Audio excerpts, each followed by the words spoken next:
Colab is coming to Visual Studio Code, and that means that we will have free Google GPUs inside the most powerful editor in the world. And this changes everything for AI developers. So if you have ever used Colab, you know the struggle.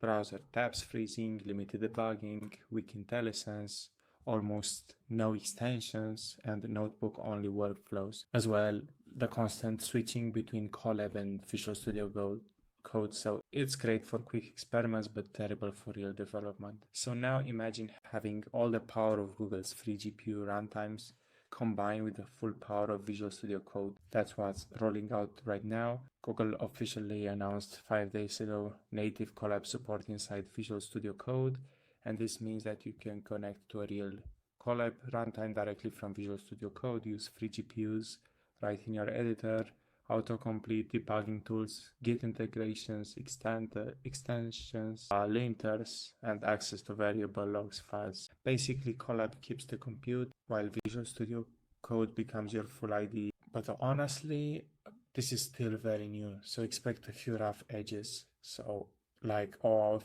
sign in, sometimes disconnect or ask you to re-auth. Some classic Google Colab helpers like drive mount aren't fully supported yet. File uploads and the file system trees are still evolving and they do not currently work. So this is fine, it's usable, but it's clearly early access and improving fast. Now I want to go through a step-by-step tutorial on how to set it up.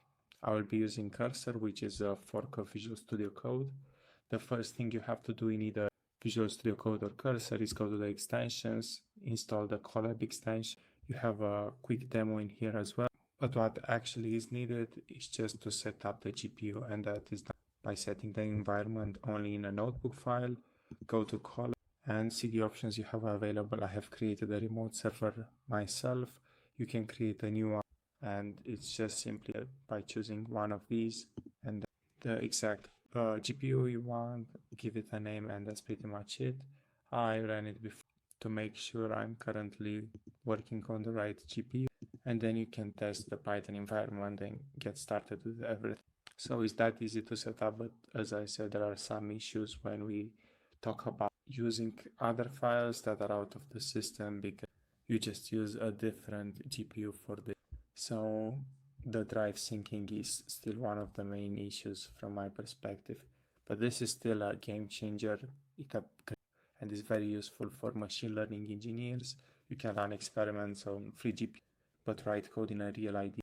LLM and RAG developers, no CUDA installs, no environment hell, no overheating laptops, great for students, researchers, and is this hybrid workflow because local Visual Studio Code ergonomics plus the cloud GPU, and it saves hours of setup time, boosts productivity instantly. And if you are into AI or coding, this is honestly one of the biggest updates of the year. Try it today, it will change your workflow for. And if you like this breakdown, drop a like, subscribe, and tell me in the comments what tutorial you want next. See you in the next one.